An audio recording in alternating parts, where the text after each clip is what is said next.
Have you ever wondered how the Roman Empire, one of the most powerful entities in history, came to be? To understand that, we must take a journey back in time to the earliest days of Rome. Picture a city steeped in myth and legend, founded by two brothers, Romulus and Remus. They were the supposed sons of Mars, the god of war, and their story is one of intrigue and fraternal rivalry that culminated in the founding of a city that would change the course of history. The early days of Rome were marked by a monarchy. 7 kings ruled Rome, one after the other, until the 7th, King Tarquin the Proud, was overthrown. Why? Well, his arrogance and tyranny didn't sit well with the people. This was a pivotal moment for Rome, for it was then that the Roman Republic was born. The Republic was a radical departure from the monarchy. Power was no longer concentrated in the hands of a single ruler. Instead, it was shared among the patricians, the aristocrats of Rome who formed a senate. This senate was the hub of political power, making decisions that would shape the fate of Rome. But it wasn't smooth sailing from the outset. The plebeians, or commoners, felt left out, leading to a power struggle that resulted in the creation of the tribune of the plebs, giving the common people a voice in the governance of Rome. This phase of Rome's history was marked by expansion, as Rome's influence began to spread beyond its city walls. The Roman legions, known for their discipline and organization, played a crucial role in this expansion, conquering territories and establishing Roman rule. Thus began the rise of Rome, a city destined to become an empire. Over time, the Republic would evolve, paving the way for the era of the Roman Empire, a period of unprecedented power and influence that we'll delve into in the next scene. But for now, let's take a moment to appreciate the remarkable journey of this city, from a humble beginning to the verge of becoming an empire. How did Rome transition from a republic to an empire, you ask? Well, it's a tale brimming with power, strategy, and a bit of treachery. The Roman Republic was a democracy of sorts, where elected officials represented the people. However, the winds of change began to blow around 1st century BC, and a key figure in this shift was none other than Julius Caesar. A military general turned politician, Caesar used his popularity with the masses and his military prowess to climb the political ladder, eventually becoming a dictator. But Rome wasn't built in a day, and neither was its transition to an empire. The shift solidified with Julius Caesar's adopted heir, Gaius Octavius, or as he is better known, Augustus Caesar. Augustus cleverly maneuvered his way to the top, defeating his rivals in a brutal civil war and taking on the mantle of the first Roman emperor. With this, the Roman Republic faded into the annals of history, making way for the Roman Empire. Under the rule of Augustus, Rome entered a period of relative peace and stability known as the Pax Romana, or Roman peace. This period, lasting over 2 centuries, saw the empire expanding its territories far and wide, from the sunny coast of Spain to the windswept plains of Britain and all the way to the sandy deserts of Egypt. Rome's influence spread far and wide, its language, culture, and legal systems leaving an indelible mark on the world. But it wasn't just about territorial conquests. The Roman Empire, under the rule of Augustus and his successors, saw a surge in architectural marvels, the construction of roads and aqueducts, and advancements in art and literature. Rome had become more than just an empire. It was the epicenter of civilization and a testament to the power of human ambition and ingenuity. So there you have it. From a republic to an empire, Rome's transformation was marked by political upheaval, strategic maneuvering, and the unwavering ambition of its leaders. The Roman Empire had reached its peak, a beacon of civilization and power. What was life like in the Roman Empire at its height? To answer that, let's delve into the intricacies of Roman society and culture. The social structure of Rome was hierarchical, but not rigid. At the top were the patricians, the aristocratic class, followed by the equestrians, who were wealthy businessmen and landowners. Then came the plebeians, the common people, and at the bottom, the slaves. Despite this stratification, social mobility was possible, especially for those who displayed exceptional military prowess or political acumen. Religion was a cornerstone of Roman society. The Romans were polytheistic, worshipping a pantheon of gods and goddesses, each presiding over different aspects of life.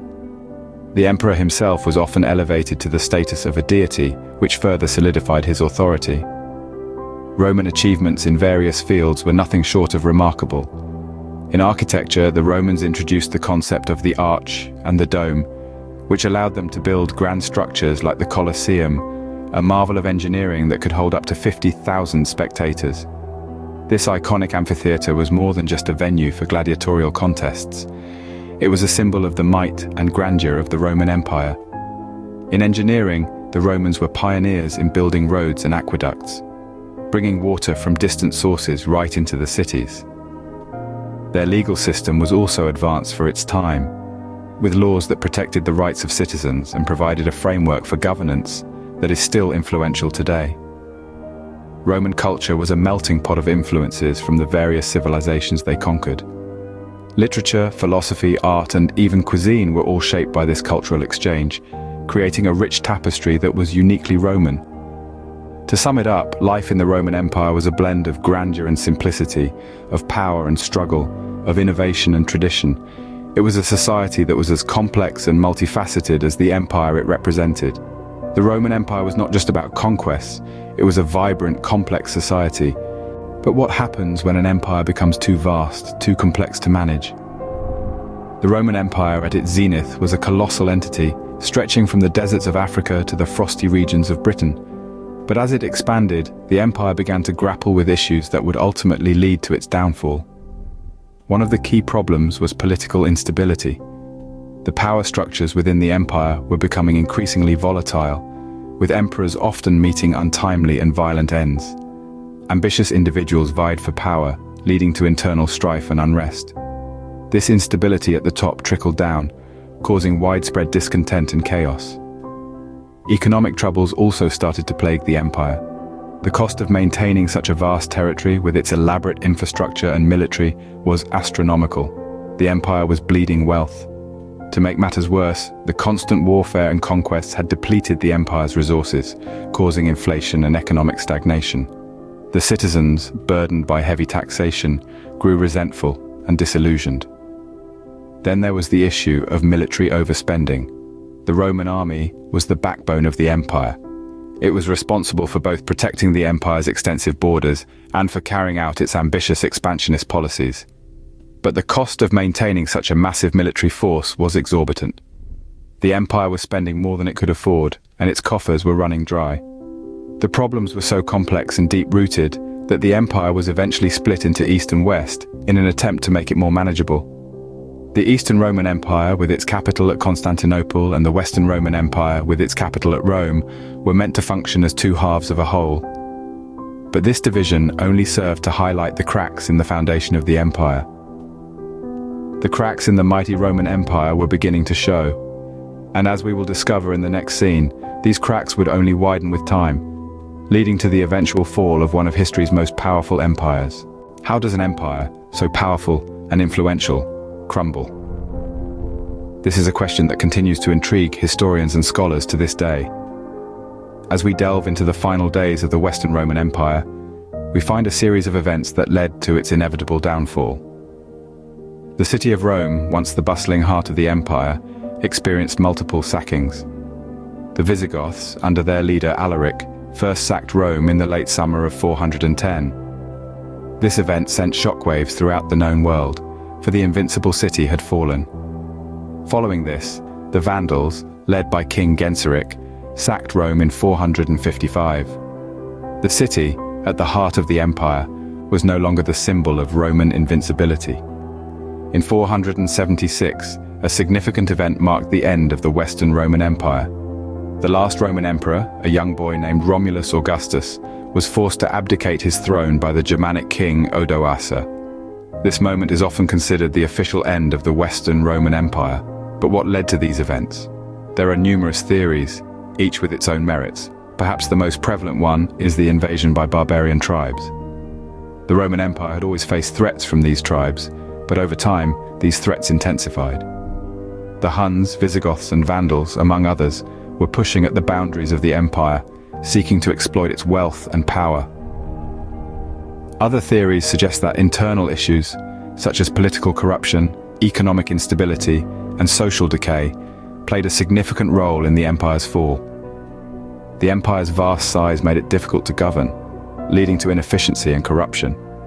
The economy was heavily reliant on slave labor, which was unsustainable in the long run. Moreover, the moral fabric of Roman society was deteriorating, with traditional Roman values being replaced by decadence and complacency. And so, the mighty Roman Empire, after centuries of dominance, finally fell. The fall of Rome serves as a stark reminder of the transient nature of power and the inevitable rise and fall of civilizations. From its humble beginnings to its spectacular fall, the Roman Empire has left an indelible mark on history. We've journeyed through its rise, the pinnacle of its power, the richness of its society and culture, and the factors that signaled its decline. We've witnessed its inevitable fall, a poignant reminder of the transient nature of power. The Roman Empire may have fallen, but its legacy continues to influence our world today, a testament to its grandeur and the indomitable spirit of its people.